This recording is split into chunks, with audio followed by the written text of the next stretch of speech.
ជំរាបសួរពុកម៉ែបងប្អូនទាំងគ្នាបាទថ្ងៃនេះខ្ញុំបាទឈ្មោះពងបាទយើងមកធ្វើការវិភាគទីផ្សារទៅតាមបែបបច្ចេកទេសក៏ដូចជាព្រឹត្តិការណ៍ព័ត៌មានដែលសំខាន់បាទសម្រាប់យប់បាទថ្ងៃពុធឈានចូលថ្ងៃពហុបងប្អូនទាំងគ្នាតាក់ទងទៅនឹងបាទការសម្រេចចិត្តតម្លើងឬមួយក៏កាត់អត្រាការប្រាក់ពីធនាគារសហព័ន្ធនៅអាមេរិកដែលយើងស្គាល់ថាជា Federal Reserve បាទអញ្ចឹងធនាគារសហព័ន្ធអាមេរិកហ្នឹងគឺគាត់មានឥទ្ធិពលមែនតែនទៅលើប្រាក់ដុល្លារអញ្ចឹងដូចបងប្អូនដឹងហើយយើងជួញដូរទៅលើតម្លៃហាងឆេងមាសយើងមិនថាយើងទិញមាសនៅខាងក្រៅជាមួយនឹងទីផ្សារផ្ទាល់ក៏ដូចជាទិញមាសនៅលើហាងឆេងបាទអន្តរជាតិរបស់យើងនេះគឺយើងទិញលក់ជាមួយនឹងប្រាក់ដុល្លារបាទអញ្ចឹងតើកាលណាលុយដុល្លារមានការឡើងចុះបាទអញ្ចឹងតម្លៃហាងឆេងមាសគឺនឹងមានការប្រែប្រួលទៅតាមនឹងដូចគ្នាបាទ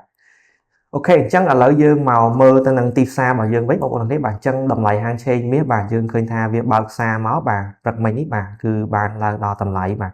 $5086នៅក្នុង1អោនបានចុះបន្តិចហើយបន្ទាប់មកមានការហក់ឡើងបាទកាលពីម្សិលមិញបងប្អូនទាំងគ្នាថ្ងៃទី27បាទខែមករាឆ្នាំ2026បាទ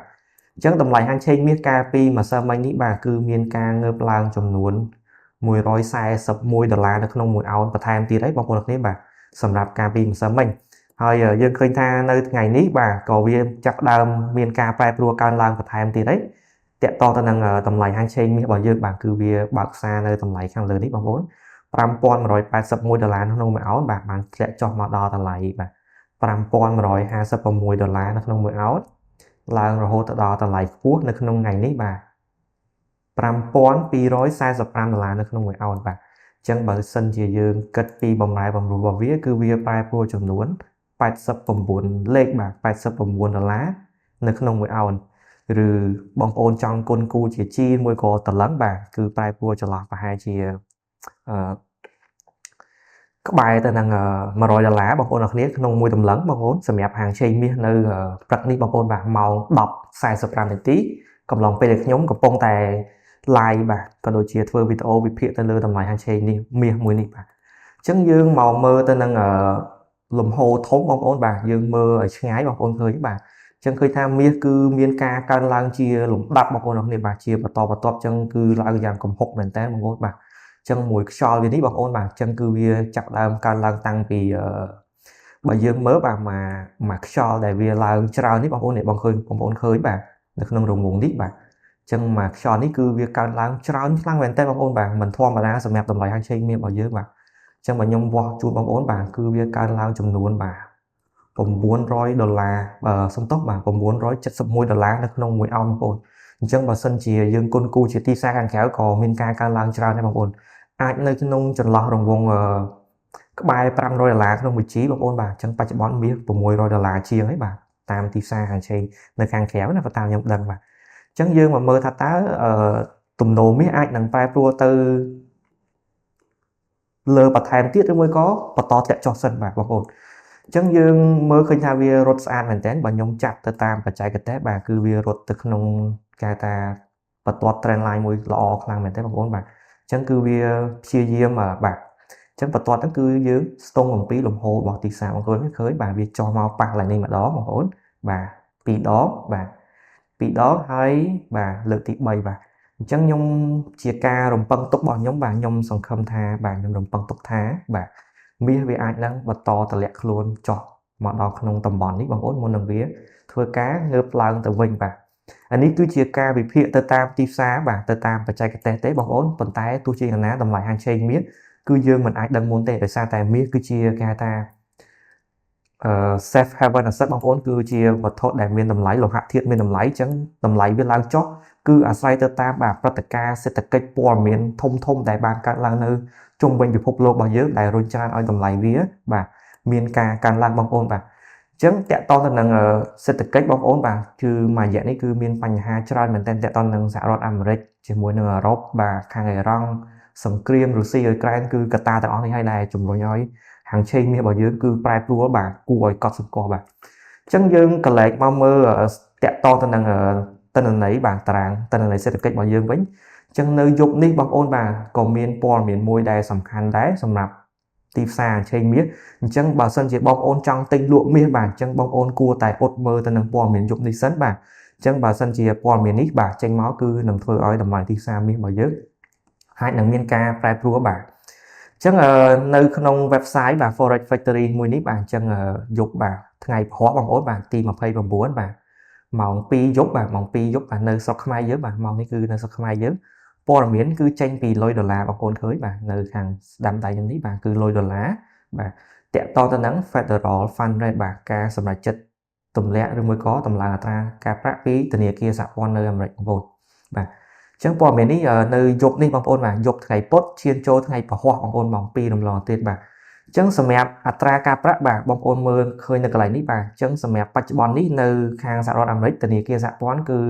អត្រាការប្រាក់កន្លងទៅគឺចំនួន 3.75% បងប្អូនបាទបើតាមសេដ្ឋកិច្ចវិទូបាទគឺពួកគាត់ព្យាករណ៍ថា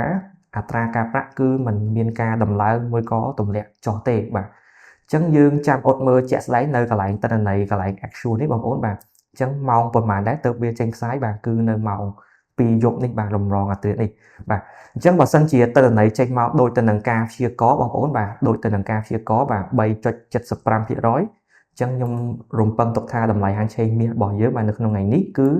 ប្រហែលជាមិនសូវមានការប្រែប្រួលសកម្មទេបងប្អូនបាទប៉ុន្តែបើសិនជាទិន្នន័យជាក់ស្ដែងបាទចេញមកបាទអាចនឹងកាត់ឬមួយក៏តម្លើងបងប្អូនតម្លៃហាងឆេងមាសនឹងមានការប្រែប្រួលបាទឡើងចុះគួរឲ្យកត់សម្គាល់បងប្អូនបាទចឹងនេះគឺជាព័ត៌មានមួយបាទដែលអ្នកវិនិយោគបាទភាគច្រើនគឺគាត់តន្ទឹងរង់ចាំមើលហើយអ្វីដែលសំខាន់បន្ថែមពីលើនឹងទៀតបងប្អូនបាទគឺតាក់ទងនឹងបាទព័ត៌មាននៅក្នុងនឹងមាន3បងប្អូនបាទគឺ FOMC Fresh Conference បងប្អូនអញ្ចឹងបន្ទាប់ពីធ្វើការចេញផ្សាយទៅនឹងទិន្នន័យអត្រាការប្រាក់រួចបាទអញ្ចឹងបន្ទាប់ពីចេញផ្សាយរួចកន្លះម៉ោងក្រោយបងប្អូនឃើញបាទម៉ោង2កន្លះអញ្ចឹងលោកប្រធានធនាគារកណ្ដាលសហរដ្ឋអាមេរិកបច្ចុប្បន្នបាទគឺលោក Jerome Powell គឺគាត់នឹងធ្វើការឡើងថ្លែងបាទសន្ទរកថាបាទជាមួយនឹងអំពីគោលបំណងក៏ដូចជាការព្យាករណ៍របស់គាត់តាក់ទងនឹងគោលនយោបាយរូបិយវត្ថុផ្សេងៗសម្រាប់ថ្ងៃអនាគតបាទហើយនឹងមានបាទក្រុមគេហៅថាអ្នកកសែតអ្នកសេដ្ឋកិច្ចអ្វីៗនឹងចោទជាសំណួរសួរទៅកាន់គាត់រាល់ពាក្យពេចន៍ដែលគាត់និយាយទៅកាន់ពួកគាត់បាទគឺនឹងធ្វើឲ្យទីផ្សារក៏អាចមានការប្រែប្រួលគួរសមដែរបងប្អូនទាំងគ្នាបាទអញ្ចឹងថ្ងៃនេះគឺព័ត៌មានសំខាន់ចេញពីលុយដុល្លារគឺមានប៉ុណ្ណឹងបងប្អូនអញ្ចឹងយើងតាមដានទាំងអស់គ្នាបាទហើយម៉ោង8កន្លះក៏មានព័ត៌មានតាក់ទងទៅនឹងបាទunemployment claim ដែរបងប្អូនប៉ុន្តែនេះគឺថ្ងៃស្អែកទេបងប្អូនបាទថ្ងៃស្អែកម៉ោង8កន្លះយប់បាទតាក់ទងនឹងអ្នកអត់មានការងារធ្វើគឺពួកគាត់ទាមទារសំណងពីរដ្ឋបាទអញ្ចឹងការពីខែកន្លងទៅបាទការពីសប្តាហ៍កន្លងទៅបងប្អូនបាទសំទោសបាទគឺមានចំនួនរហូតដល់បាទ 200,000 នាក់បងប្អូន 200k ហើយគេព្យាករណ៍ថាអាចនឹងមានការកើនឡើងចំនួនបាទ 206k ប៉ុន្តែតើន័យនេះជាក់ស្ដែងចាំយើងចាំអត់មើលជាក់ស្ដែងសម្រាប់ថ្ងៃស្អែកបងប្អូនបាទអញ្ចឹងឥឡូវយើងមកកលេចមកមើលទីផ្សាររបស់យើងវិញថាតើវានឹងបាទអាចនឹងមានទំនោរទៅណាបន្ថែមទៀតបងប្អូនបាទអញ្ចឹងនេះគឺជាការវិភាគទីផ្សារបាទសម្រាប់ថ្ងៃនេះផ្ទាល់បងប្អូនទាំងគ្នាបាទក៏ដូចជាសប្តាហ៍ក្រោយតើមាសអាចនឹងមានទំនោរទៅណាបងប្អូនបាទអញ្ចឹងពេលដែលយើងចូលមកខាងក្នុងនេះបងប្អូនឃើញទេបាទអញ្ចឹងតាក់ទងទៅនឹងទីផ្សារគឺមានការកើនឡើងរហូតបងប្អូនបាទអញ្ចឹងបើខ្ញុំវិភាគនៅក្នុង time frame 1ម៉ោងបងប្អូនបាទ time frame 1ម៉ោងអញ្ចឹងយើងឃើញថាមាសបាទគឺវាបានបែកទៅនឹងតម្លៃខ្ពស់បាទកាលពីថ្ងៃច័ន្ទបាទកាលពីថ្ងៃច័ន្ទនៅតម្លៃ $5,111 ក្នុង1អុនបាទគឺលេខក្រេស្អាតមែនតើបាទអញ្ចឹងគឺវាបានបែកទៅនឹងតម្លៃនេះបងប្អូនបាទអញ្ចឹងតម្លៃនេះគឺហៅថាបាទគឺវាបានបែកទៅនឹងតម្លៃមួយហ្នឹងបាទអញ្ចឹងវាបង្ហាញយើងថាទីផ្សារនឹងមានទំនោរកើនឡើងបន្ថែមទៀតបងប្អូនបាទនៅពេលដែលវាចាប់ដើមបាទបែកទៅនឹងតម្លៃខ្ពស់ខាងនេះបាទអញ្ចឹងទីផ្សារចនិច្ចការគឺវានឹងបន្តធ្វើការកើនឡើងបន្ថែមទៀតបាទ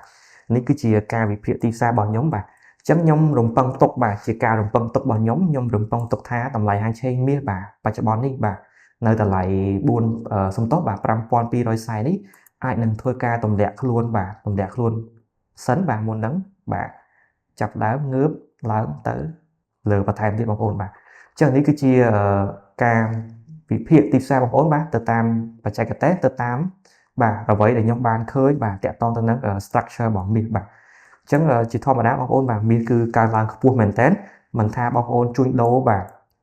នៅលើទីផ្សារផ្ទាល់ក៏ដូចជាបងប្អូនដែលទិញលក់ជាមួយនឹងទីផ្សារខាងក្រៅយើងរងចាំមើលសិនបងប្អូនបាទអញ្ចឹងចាំឲ្យវាធ្លាក់ចុះថ្លៃបន្តិចចាំយើងធ្វើការពិចារណាក្នុងការទិញបងប្អូនបាទក្នុងការទិញដើម្បីអីបាទដើម្បីស្របជាមួយនឹងលំហូរទីផ្សារបាទ ចឹងបើសិនជាបងប្អូនជួញដូរជាមួយនឹងទីផ្សារអន្តរជាតិរបស់យើងនេះចឹងបងប្អូនអាចធ្វើការកំណត់បាទគេហៅថា stop loss ឲ្យបានត្រឹមត្រូវទៅតាមទំហំដែលបងប្អូនចូលទីផ្សារបងប្អូនបាទចឹងអ្វីដែលខ្ញុំបានសង្ខេបជូនក៏ដូចជាវិភាគជូនបងប្អូននេះតើបងប្អូនទទួលបានបងប្អូនបាទ